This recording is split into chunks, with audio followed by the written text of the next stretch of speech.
All right, which one's which? We got a Brian Crower rod here and also the MaxPeeding rod. So which one's which? They look pretty similar just at a glance, but obviously there's some pretty big differences. This is the MaxPeeding rod, and these are the new rods we're going to use, the Brian Crower. Here's the part number here, the 6305HD. Okay, those are the rods that we're going to use. I wanted to do a quick video on like comparison, basically some of the main things I see different with the rods, because I know there's a lot of like controversy online about, you know, MaxPeeding rods is the factory where everybody gets their rods. Maybe not. I don't really know. That's up for debate, I guess. But this quick video is just going to show the differences of these particular two. Okay. I don't know the difference between the MaxPeeding and Eagle or Scat or Manly or whatever. I don't know. I'm just going off of these. So the first thing I want to do is do the weight.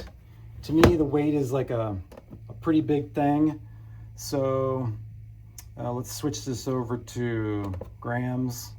We'll do this rod first, the BC rod, 640 grams for that rod. And this one, 594. I don't know if you can see that or not, but that's what it says. So these are about 40 or 50 grams heavier than the MaxPeeding rods, okay? So that's number one. Number two, what I noticed is, let's look at the machining real quick. We'll do some dimensions with the calipers in a second, but I wanted to show you guys the difference in the machining. Okay, so if you look at the inside of the BC rod, like if you run your finger through here, these aren't really torqued down, they're just hand tight, just like the MaxPeeding rods. So they're not torqued, they're just kind of hand tight, but you can't really feel the parting line on the inside. Whereas on the MaxPeeding rod, my finger can almost catch on it, and you can see it, okay? You can see the parting line right there. And like my finger catches on it right there. So that's a difference in machining. I know that that makes a difference, I guess, as far as roundness and whatever. I don't know. On the outside, it's opposite. Okay, the MaxPeeding rod, you can't see the parting line, but on the BC rod you can. But I guess, in my opinion, I think the inside is what matters more than the outside. So okay, so let me grab the calipers and we'll make sure these are set to 0. Yep, 0. Let's go with the thickness of the H-beam first.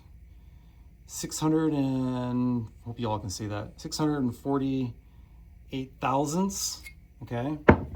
The MaxPeeding rod is 589 thousandths, so definitely thinner through this area. Okay, let's go this way. It is got a slight taper, so that's not a good measurement to take, but I'll do it anyway, kind of in the same spot. 1 inch, 177 thou. And this one is 1 inch, 221 thou, roughly in the same spot. So thicker this way too, okay? Let's go with the small end of the rod. We'll go with this dimension here. 1 inch, 222 thou. And the MaxPeeding rod is 1 inch, 183 thou. So definitely smaller through that area. Let's see the thickness here between the bushing and the outside of the rod. 158 thou. The Brian Crower rod, 183 thou, okay? Let's look at some of the other differences. So if you look at right through this area, you can see how there's much more material on the Crower rod through this area. You see how it's got like a bridge here, and the MaxPeeding rod doesn't have that. It's just a basic taper all the way through here. Whereas the Crower rod, it has like this big chunk of material kind of connecting the outside of the rod to the bolt area. So that's a definite difference. And then let's measure the webbing here on the Crower rod, 344 thou there. The MaxPeeding rod, 345 thou. So about the same in that area on the back of the rod there, okay? What else? I did notice on the MaxPeeding rod, you can see this radius here that comes around. It's like this rib that it's like for strength, but if you follow it all the way down to where the bolt is, you can see where they machined it into like a little corner. Okay, there's a sharp corner right there where it comes down, cuts into where the bolt area is. Okay, I noticed that. I even noticed that when I first got these rods, and I didn't really like that because usually sharp corners don't really go hand in hand with strength. Okay, you don't want sharp corners when it comes to something being strong. Okay, and then if you look at the BC rod, it does not do that. It tapers all the way into the bolt boss area.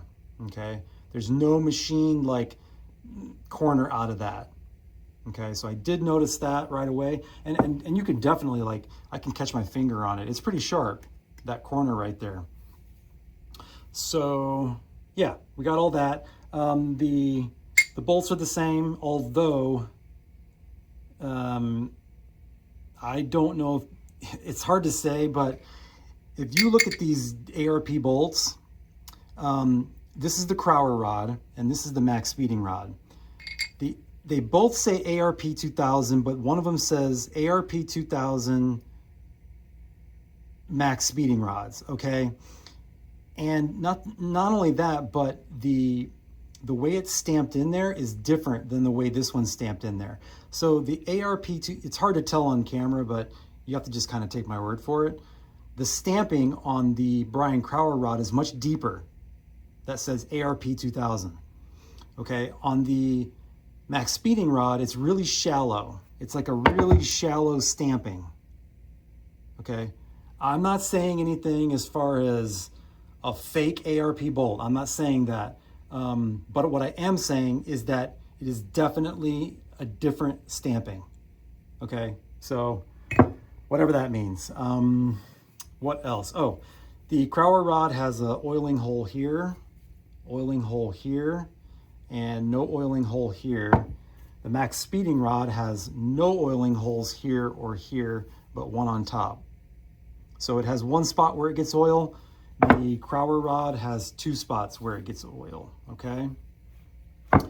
I did notice the pin itself fits the Brian Crower rod a little bit nicer. It fits much, it's like, it feels smoother through the pin, you know, the pin bore feels smoother than it does in the MaxPeeding rods. Now, I don't know, I don't remember actually how it felt when I assembled this engine 2 years ago, but this could be, maybe this rod's beat up a little bit, I don't know, and that could have changed the shape of the bushing in here. And maybe just because this rod's brand new and it's not out of shape, it just feels better. That could be the case. So I don't know if maybe this this rod got beat up a little bit. Who knows? So they both fit. You know, they're not binding or anything. I'm not saying like it's binding. I'm just saying it feels smoother in the Brian Crower rod. Okay, so yeah, that's pretty much it. That's as far as dimensionality, weight, all the different features, and you know, all that. That's pretty much it. So I do, obviously, I feel like this is going to be a way stronger rod with all the extra material in different places, and you know, just it even looks beefier, like even through this area here, this little radius. If you notice the radius, you can see that. You see how the radius on the Crower rod is much less, so meaning it's sticking out further. That means there's more material there than in the MaxPeeding rod. This comes way in, kind of gets thin through here, whereas the Crower rod is still pretty thick through here, okay? And some of the research I've done and some videos I've watched on, you know, how rods handle load, a lot of the load is in through this area right here, okay? and through in the pins too, where the pin goes. Because remember, the rod, the only thing the bolts hold is when the piston reverses direction and it starts pulling it down. So all the load is during the compression stroke when it's getting forced down, okay? That's where the load is. I watched a video with an ARP representative, and he said that if a rod never had to change directions, you wouldn't even need a cap, because all your load is going this way. The only thing that the bolts hold is when the piston reverses direction.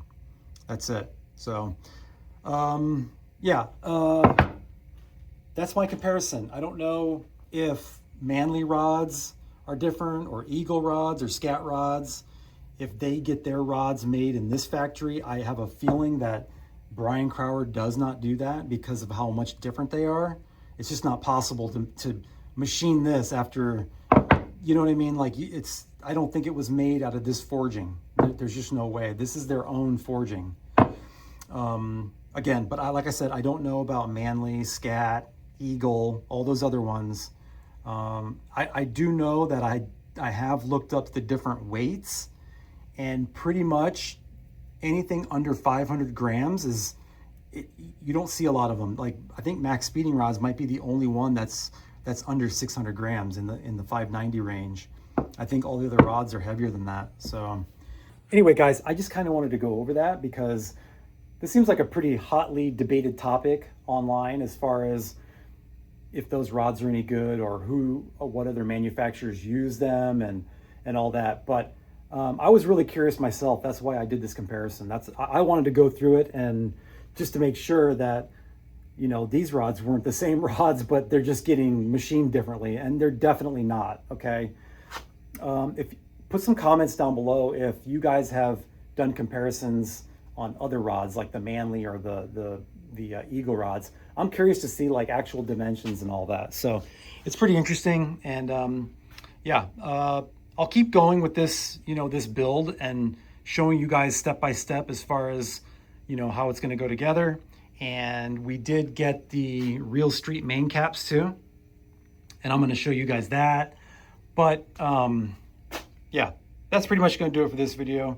Hopefully it didn't go too long. I just want to do like a quick comparison, so just to put the facts out there, you know, and what I find, what I actually find. So anyway, guys, we'll check you all next time.